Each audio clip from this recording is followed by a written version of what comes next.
આજે પોલીસને કહીએ છીએ સિંઘમના દીકરા બનીને ડંફાસો કરવા નહીં આવતા. આજે મહેરબાની કરજો, કોઈએ સિંઘમગીરી કરવાની જરૂર નથી. ક્યાંક ને ક્યાંક તમારા પેટમાં અનાજ પડ્યું છે, એ અમારું પડ્યું છે. અને પોલીસને કહીએ છીએ અમે જગતના બાપ છીએ, મતલબ એસપી ડીવાયએસપી ના બાપ છે આપણે. કોઈ ખોટું ન લગાડતા. હું વાણી વિલાસ નથી કરતો, પણ આ તો દુનિયાએ જગતના બાપનું અમને બિરુદ આપ્યું છે.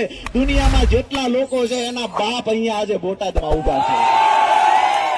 એટલે પોલીસ પ્રશાસનને કહીએ છીએ ભાજપના ઈશારે આ યાર્ડની અંદર જે કડદો થઈ રહ્યો છે, જે ખેડૂતોને લૂંટવામાં આવી રહ્યા છે, એના સામેની અમારી લડાઈ છે.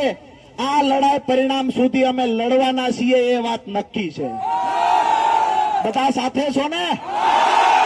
ચાહે જેવડી બી લડાઈ લડવી પડે, આજે પરિણામ ન આવે ત્યાં સુધી રાજુ કરપડા અહીંથી હટવાનો નથી. તમને કહેવા માટે આવ્યો છું.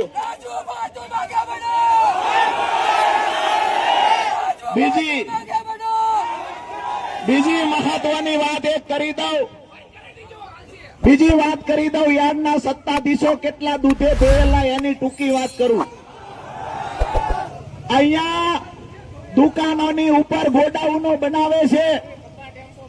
બજારમાં વેચવા જાય તો 25-25 લાખ રૂપિયા ગોડાઉનના મળે.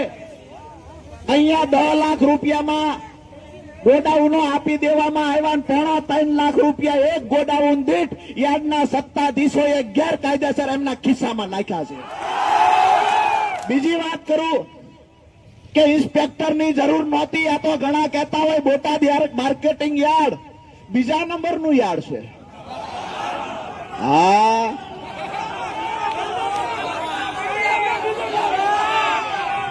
આવકમાં બીજા નંબરનું યાર્ડ છે, લૂંટવામાં તો પહેલા નંબરનું યાર્ડ છે. અહીંયા ઇન્સ્પેક્ટરોની કારણ વગરનું ક્લાર્કમાંથી પ્રમોશન ઇન્સ્પેક્ટરને આપવામાં આવ્યું. એ પૈસા લઈને પ્રમોશન આપ્યું અને નવી ભરતી ઉભી કરી. આ તો પરસોત્તમભાઈ રાઠોડ જેવા, કાળુભાઈ જેવા 5 માણા જાગૃત હતા કે જેને અરજીઓ કરી કે આ તો 20-25 લાખ લેવા હાટું નવી ભરતી ઉભી કરી છે, એટલે ભરતી બંધ થઈ. પણ આવનાર સમયમાં એ લોકો ફિરાકમાં છે કે અમે ક્લાર્કની ભરતી કરાવશું. એને કહીએ છીએ આ માર્કેટિંગ યાર્ડ અમારા બાપનું છે, કોઈ સત્તાધીશોના બાપનું નથી. આ ખેડૂતોની સંસ્થા છે અને અમારી સંસ્થા બચાવવા માટે અમે લડીશું. તમે આસિસ્ટન્ટ સેક્રેટરી તરીકે પ્રમોશન કોને આપ્યું છે એનો હિસાબ માંગશું હમણાં આજે. તમે સોલાર વાળાને કામ આપ્યું, બજારમાં જે કિંમતે સોલાર પેનલ મળતી એના કરતા 7 ગણી વધારે કિંમતે સોલાર પેનલ નખાવાનું કામ કર્યું. ઓલી ગાડીનું નામ શું? કિયા કાર્નિવલ. 44 લાખ રૂપિયાની ગાડી લાવ્યા ને એના હગાને 17 લાખમાં દઈ દીધી.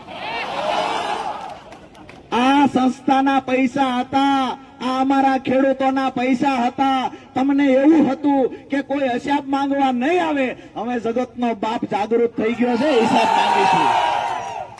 અહીંયા જયારે સીસીઆઈના કપાસમાં